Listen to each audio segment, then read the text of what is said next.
పవన్ కళ్యాణ్ జల్సా సినిమాలో ఒక సీన్ ఉంటుంది. ఎవరొచ్చి ఏమడిగినా గానీ ఆ కబోర్డ్ లో తీసుకొని తగలడు పో. ఎస్ ఇలా అందరికీ చెప్పగా బ్రహ్మానందం ఫ్రస్ట్రేట్ అయ్యి అసలు ఏముందండి కబోర్డ్ లో పంపిస్తారు ఇలా అనడం చూస్తాం కదా.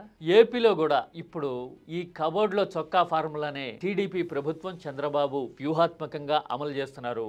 జనంలో ఏ గగ్గోలు పుట్టినా ఏ సమస్య వచ్చినా ఆ ఇష్యూనంతా చుట్టబెట్టి మీడియా సాయంతో జగన్కో లేదంటే గనక వైసీపీకో ముద్ర కొట్టే ప్రయత్నం చేస్తున్నారు అనే అభిప్రాయం బలంగా కనపడుతోంది. జనంలో చర్చ జరుగుతోంది. ఇంతకీ జల్సాలో బ్రహ్మానందం లాగా జనం కూడా ఫ్రస్ట్రేట్ అయ్యి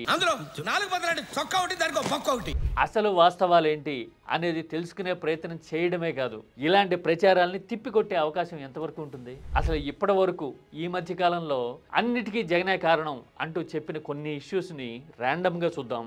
అందులో ఏది ప్రచారం ఏది వాస్తవం అనేది డిస్కస్ చేద్దాం న్యూట్రల్ గా.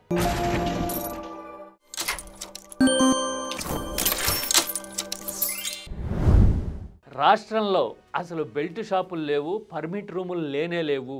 వాస్తవం ఉంటే చెప్పండి, నేను బెల్ట్ తీస్తా అని చెప్తున్న చంద్రబాబు నకిలీ మద్యం డంపులు రాష్ట్ర వ్యాప్తంగా బయటపడడానికి కూడా కారణం వైసీపీ ప్లానింగే అనే కన్క్లూజన్ ని జనం ముందుకు తీసుకొచ్చినట్టుగా కనపడుతోంది. కల్తీ లిక్కర్ వ్యవహారంలో లేటెస్ట్ టర్న్ చూస్తే A1 జనార్దన్ అప్రూవర్ గా మారి మొత్తం వివరాలు బయటపెట్టాడు అని మీడియాలో వచ్చిన బజ్ చూస్తే బై అండ్ లార్జ్ నకిలీ మద్యం వ్యవహారానికి కారకం వైసీపీనే, జగనే అనే కన్క్లూజన్ ని ప్రభుత్వం తీసుకొచ్చినట్టు కనపడుతోంది. ఇంతకు ముందు కూడా మెడికల్ కాలేజీల వ్యవహారంలో ఆల్రెడీ చూసాం. తాను 17 మెడికల్ కాలేజీలు తీసుకొస్తే కొన్నింటి నిర్మాణాన్ని పూర్తి చేసి క్లాసులు కూడా జరుగుతూ ఉంటే ప్రైవేటైజేషన్ ఎందుకు చేస్తున్నారు అని జగన్ పోరాటానికి సిద్ధమైనప్పుడు కూడా ప్రభుత్వం ఇచ్చిన కన్క్లూజన్ ఒకటే, అసలు మెడికల్ సీట్ల ప్రైవేటైజేషన్ అనేది జగన్ హయాంలోనే మొదలైపోయింది, అసలు దీనంతటికీ కారకుడు జగనే అని ఎదురుదాడి చేయడాన్ని చూసేసాం. ఇది రెండోది అనుకుంటే ఇక మూడోది, ప్రభుత్వానికి ముఖ్యమంత్రికి అధికారుల మీద పట్టు రాలేదు, మాట విన్న పరిస్థితి ఉంది ఇప్పటికీ అని ఆంధ్రజ్యోతి లాంటి పత్రికలు ప్రముఖంగా రాస్తే దానికి కూడా జగనే కారణం, అసలు బ్యూరోక్రాట్లు జగన్ హోల్డ్లో ఉండిపోయారు అనే ప్రచారాన్ని తీసుకురావడం కూడా చూసాం. అంటే ప్రభుత్వానికి పరిపాలన మీద పట్టు రాకపోయినా కూడా దానికి కారణం జగనే. ఇది మూడోదైతే ఈ మధ్య కాలంలోనే అసెంబ్లీలో బాలకృష్ణ చిరంజీవి మీద అనే కామెంట్ చేసినప్పుడు కూడా టీడీపీ మీడియా ఇచ్చిన కన్క్లూజన్ ఒకటే, వాటన్నిటికీ కారణం జగనే, వ్యూహాత్మకంగా జగనే ఇలా రెచ్చగొట్టి ఇలాంటి సిచ్యుయేషన్ క్రియేట్ చేశాడు అనే దగ్గరికి ఈ ఎపిసోడ్ మొత్తాన్ని తీసుకురావడాన్ని చూసాం. అంటే బాలకృష్ణ చిరంజీవి మీద వ్యాఖ్యలు చేసినా కూడా దానికి కారణం జగనే అనమాట. ఇది నాలుగోది అనుకుంటే 5, జనంలో ఆక్రోశం పెరిగి సమస్యల మీదో లేదంటే గనక ప్రభుత్వం చేస్తున్న పబ్లిసిటీ మీదో ఆక్రోశంగా ఎవరైనా పోస్ట్ పెట్టారనుకోండి, వాళ్ళు రెడ్లను లేదంటే గనక వైసీపీ కోవర్ట్లను ముద్రేయడమే కాదు వాళ్ళ మీద కఠిన చర్యలు తీసుకుంటున్న వ్యవహారం ఇప్పుడు ఏపీలోనే కాదు దేశ వ్యాప్తంగా కూడా చర్చనీయమవుతోంది. అంటే జనం ఆక్రోశం సోషల్ మీడియాలో బయట పడినా కూడా దానికి కారణం జగనే అనే కన్క్లూజన్ కి ప్రభుత్వం వచ్చేసినట్టుగా కనబడుతోంది. రావడమే కాదు ఇలాంటి పరిణామాలను నియంత్రిస్తాము అంటూ మంత్రివర్గ సంఘాన్ని కూడా వేయడం చూస్తూ ఉంటే జగన్ పేరుతో ప్రభుత్వం ఎలాంటి అటెంప్ట్ చేస్తోంది అనేది మనకు అర్థమవుతోంది. ఇది 5ోది అనుకుంటే డిఏలు రావట్లేదు, ఎయిడెడ్ స్కూళ్ళలో అయితే టీచర్లకి సకాలంలో జీతాలు అందట్లేదు అంటూ ఉపాధ్యాయులు రోడ్డెక్కి ఆందోళన చేస్తే దాని వెనుక కూడా జగనే ఉన్నారు అనే ప్రచారానికి టీడీపీ మీడియా తెరతీయడం ఆల్రెడీ చూసేసాం. అంటే ప్రభుత్వం మీద ఉద్యోగులు అసంతృప్తి వ్యక్తం చేసినా ఆందోళనకి దిగినా కూడా దాని వెనక జగనే ఉన్నారు అనే కన్క్లూజన్ కి ప్రభుత్వం రావడమే కాదు మీడియా ప్రచారం కూడా జరిగిపోతోంది. అంటే ఎవరైనా కిక్కురుమంటే గనక దానికి జగనే కారణం అనమాట.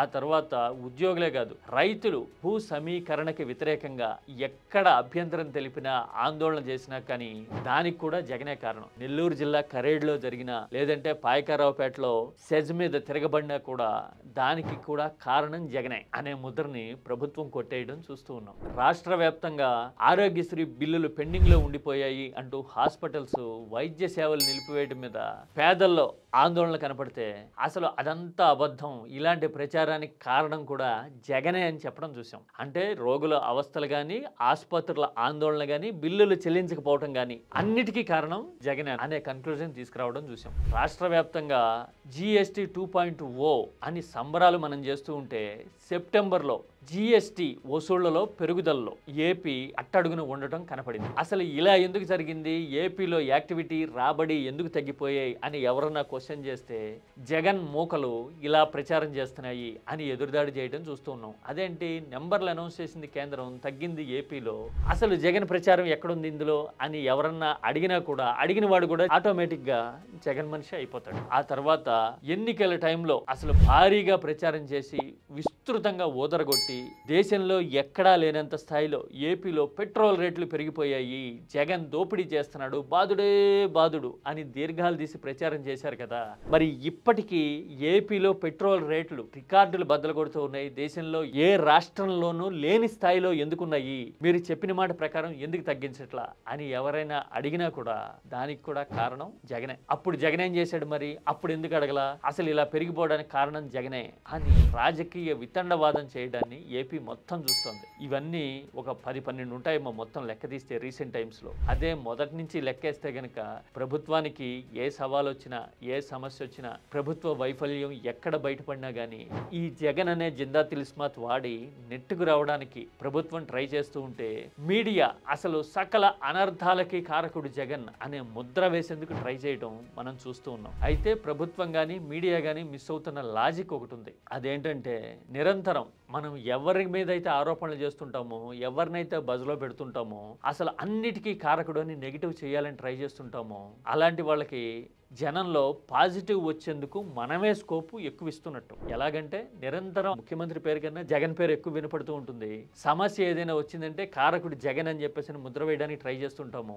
ట్రై చేసినప్పుడు సాధారణంగా ఇప్పుడు అధికారంలో ఉన్న వాళ్ళకంటే పాపులర్ జగన్ అవుతున్నాడు అనేది ఒకటైతే, రెండోది అధికారం మొత్తం మీ చేతిలో ఉంటే 164 మీ వైపున ఉంటే 11 ఉన్న జగన్ వైపు ఎందుకు మాట్లాడుతున్నారు అంటే మీ 164 ఈక్వల్స్ టు జగన్ 11 అంత బలవంతుడా జగన్ అని ఆలోచించే పరిస్థితి ఖచ్చితంగా వచ్చి తీరుతుంది. జనం ఆలోచనలు ఇలా మారిపోతాయి పదే పదే ఒక వ్యక్తిని కానీ పార్టీని కానీ చూపిస్తే, గుర్తు చేస్తే అని ఈ విషయాన్ని నాకు స్వయంగా చంద్రబాబే 2012 టైంలో పాదయాత్ర టైంలో చెప్పారు. అప్పట్లో టీడీపీ కోసం నేను ఒక డాక్యుమెంటరీ చేస్తే ఓదార్పు యాత్ర విజువల్స్ మధ్యలో కనపడితే, అమ్మ ఆ విజువల్స్ చూపించకూడదు, అలా చూపిస్తే గనక అన్కాన్షియస్ మైండ్లో జగన్ని మనం ముద్రేస్తున్నట్టు, జనం ఆలోచనలోకి జగన్ వచ్చేస్తాడు, అందుకోసం ఆ విజువల్స్ లేకుండా చెప్పండి అని ప్రత్యేకంగా నాకు సూచన చేయటం ఇప్పటికీ గుర్తు 13 ఏళ్ల తర్వాత కూడా. మరి ఇంత తెలిసి చంద్రబాబు మరో మార్గం లేకో లేదంటే పరిస్థితిని చక్కదిద్దలేకో జగన్ ప్రస్తావన పదే పదే చేస్తున్నారేమో అని అనుకోలేమో